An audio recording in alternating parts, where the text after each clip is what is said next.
Your name? Sorry, let me get your name again. Your name again? My name is Lian. Lian. Lian.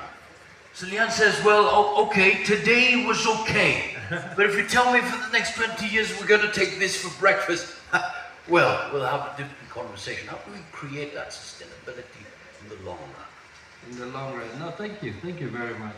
I think, of course, as part of the work that I know has been going on in this space is also around food preparation.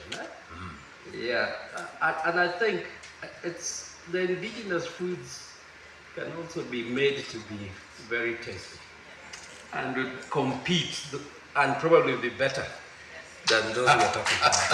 So that's I think is probably one way. But looking at it from another aspect, and I strongly do believe that we have seen, there was a time a number of years ago, and probably not too long, maybe 10, 15, these African leafy vegetables were not as popular as they are today. I mean, if you go out to many places, where people have office space at lunchtime when they leave to go and eat, whether it's in a kibanda or in a small restaurant, you will always find that nowadays those options are available. And not even in those small spaces, even in big hotels. Those options, the hotels have to adjust because consumer tastes and preferences also change over time. So this happens, and I think part of the systems that have made this happen, apart from the consumer sensitization on this, I mean, this is where the issue of the private sector involvement then becomes critical.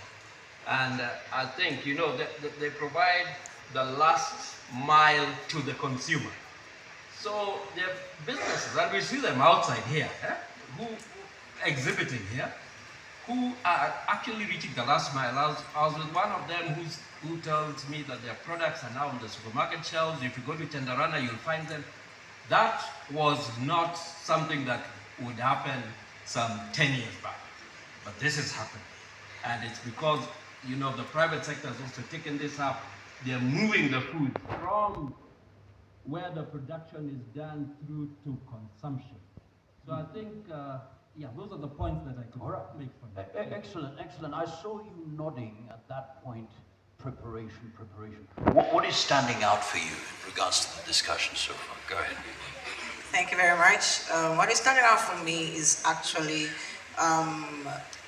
just comparing my experience in West Africa as well as here. So they do have indigenous foods for breakfast. The difference is they actually make a full meal out of it. So if you're having yam or cassava or whatever it is that you're having, you're not eating it in isolation. What they call it is yam and egg. So traditionally, as a culture in West Africa, they have the yam, they have the eggs, and then they have the fresh tomato soup that they make. And it's very, very tasty.